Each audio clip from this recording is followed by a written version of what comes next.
The Raptors' four-game winning streak comes to an end as they fall to the Cleveland Cavaliers 118-93. Welcome to Raptors Tonight. I'm Randy Urban, joined by Paul Jones, Sherman Hamilton, and Jack Armstrong. Sherman, I'll start with you. When I think about when this game really turned, I think about this moment in the third quarter when the Raptors cut it to 4, and then things just sort of fell apart. What happened after that? Well, to that point, I thought the Raptors came out to begin that third quarter, ran off 5 straight points. Nick Nurse called a great play for Jakob Poeltl, and he did a good job attracting the defense and kicking it out, and Pascal hits a 3. And then give J.B. Bickerstaff credit. He called a timeout with no hesitation, stopped whatever the Raptors were doing momentum-wise, and got his troops back on track. Here comes Darius Garland. Here comes Donovan Mitchell. They get the game under control. The Raptors offensively struggled to score, but defensively, they really had a problem. And it started in the first half. And you get a guy like Donovan Mitchell lathered up and ready to go. He becomes very, very hard to slow down. And that third quarter kind of was resembling what happened in the first quarter in terms of Cleveland's ability to get what they wanted offensively and the Raptors' continual struggle to try and score on the other end of the floor. So you balance that out, second game of back-to-back, no Fred VanVleet. Those are the times. Second half, that's the time where you get caught with that fatigue and that focus gets a bit shaky, and the Raptors got caught basically in that third quarter kind of succumbing to that. Yeah, and Jack, it looked like the Cavs were getting anything they wanted there after that. What's one way in which the Raptors defense fell short for you?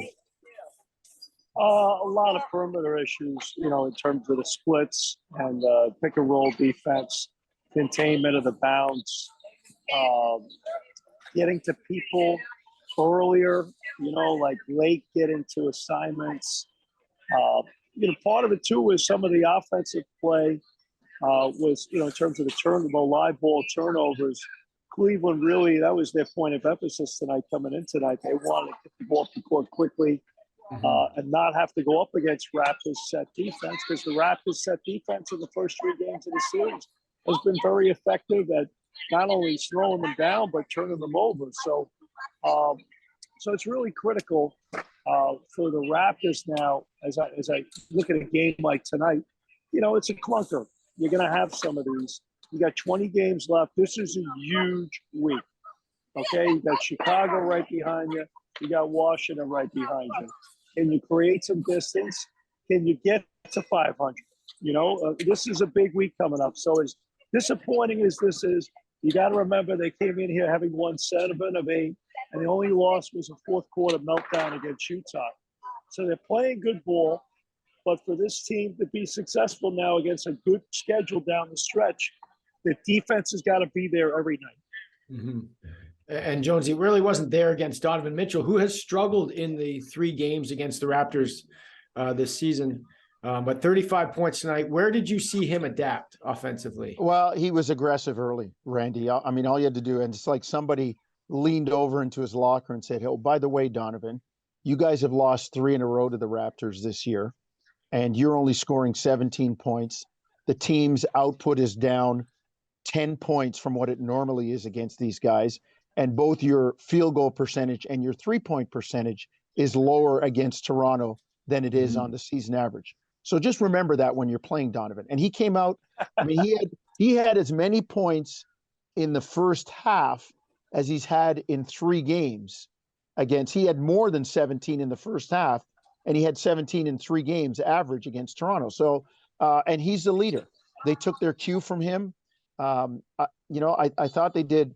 I thought they did a really good job getting him the ball in spots where he could operate. He was very aggressive. And look, one of the things that the Raptors do is turn people over. Cleveland had 3 turnovers in the first half. That's it. Toronto not able to get the mistakes, get the live ball turnovers, score off those. And then to make it worse, to compound it, you got Toronto turning the ball over, not quite making the solid, adequate decisions that they've been making. So, and both Sherman and Jack said it, second night of a back-to-back. And some people will say, well, one game was at midday, was at noon. Then the next night it's at 6 o'clock. It's not a classic back-to-back situation, but your body clocks off from the first game that you're playing at noon. And like I said, it's classic back-to-back. The second half, third quarter, they put the piano on your back. And are you able to run with it, or are you just going to stop and start playing it and let things get away from you? I thought that's what happened in the third quarter. Yeah, and sure, not only do you have to contend with, the explosiveness of Donovan Mitchell, you've got Darius Garland as his backcourt running mate.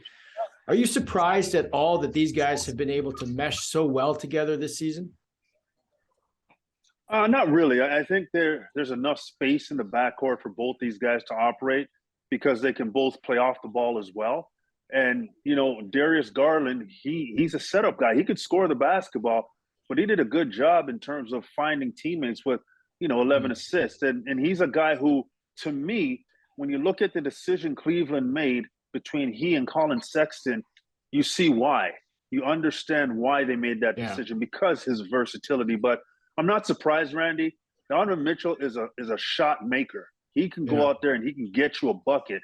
And Darius Garland can go get you one as well. So both those guys on opposite wings in attack mode are a problem. And then you have lob threats all over with Jared Allen and the young guy, Evan Mobley. So they have a lot of weapons at their disposal, and they're both very smart players as well. Yeah. Jack, offensively for the Raptors, it felt like things were a little bit more difficult to come by. Was there anything that you were seeing offensively? Only 19 assists. That's not going to get it done. That's not really Raptors basketball.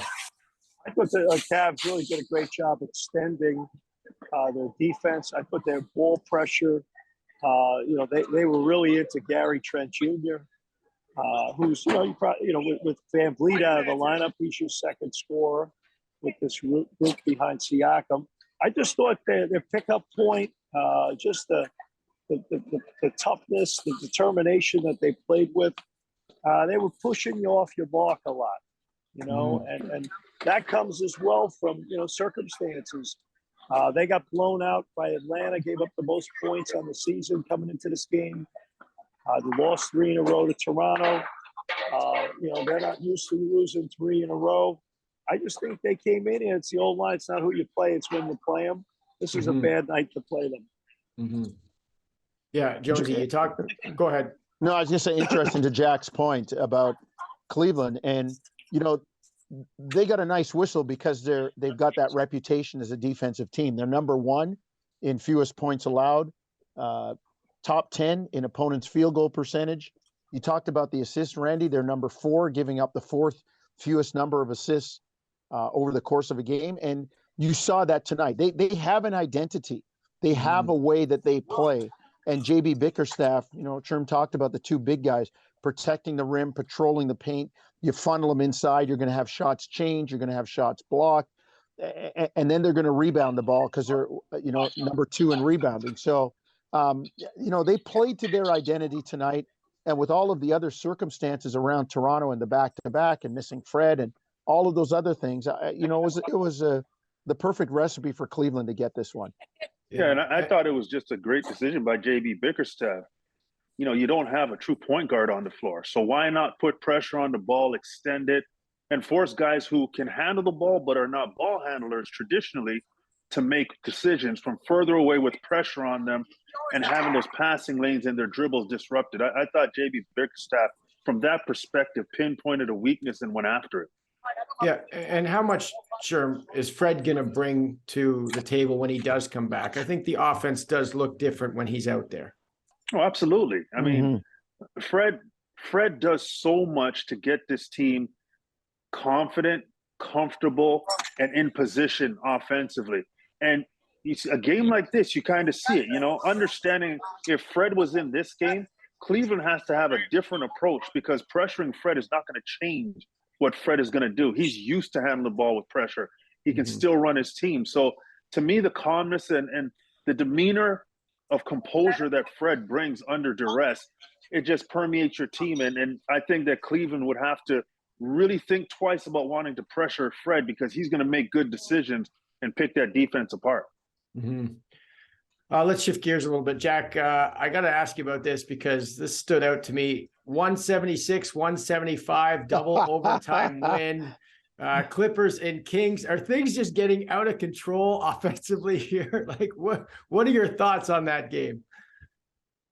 My thoughts are the skill level in the league is magnificent. You look at a guy like Monk for Sacramento, what a great fit he is for what they're trying to do. You look at what Klay Thompson did. These guys, they are playing in an era where they're being coached to do this stuff. So when the old timers start complaining about the game, this, that, the other thing, no, these guys have all been taught since they started playing when they're 6, 7 years old. Man, hey man, you got to be able to make threes. Hey man, you got to be able to make threes. These guys handle the ball great. They shoot it great. The pace of play is amazing, and the way the game's officiated now. Hey, watch an NFL game, right? Yeah. Watch the Super Bowl. What was it, 38-35? It's a different game. You watch an NHL game, it's more wide open. Yeah. So to me, I just think it's the way the game's officiated, and the points of emphasis. And you're going to have more points when there's more threes going up because you're getting an extra point per field goal.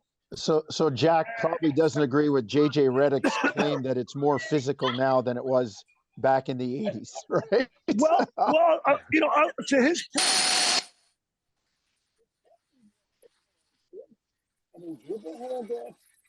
Jack, we can't hear you. Can you hear him, guys? No. I'm losing him. We lost you there, Jack. No, I know what Jack's point is about the dribble handoffs, which is one of the most explosive plays. I just think the general tenor of it is different. And again, it's hard to compare eras. But to the 176, 175, Randy, the second highest game scoring game in NBA history, the Sacramento Kings are going to make the playoffs this year after 16 years being out of it. And if you can give Ja Morant a number 2 pick in the NBA overall, the most improved player, then you can give it to De'Aaron Fox. A lot of people are pounding the drum for Lauri Markkanen, who has had a terrific year, but don't sleep on De'Aaron Fox. And then if Mike Brown, as I put it out on Twitter, if Mike Brown, and I'll, full disclosure here, he's a friend, but if he's not at or near the top of your coach of the year list for changing the culture in Sacramento, getting these guys to play hard. And I know the stories about in the first game, an exhibition game, he called a timeout 3-4 minutes in and jumped on De'Aaron Fox like, hey, no, we're not doing this year. Bringing that stuff over from Golden State with him.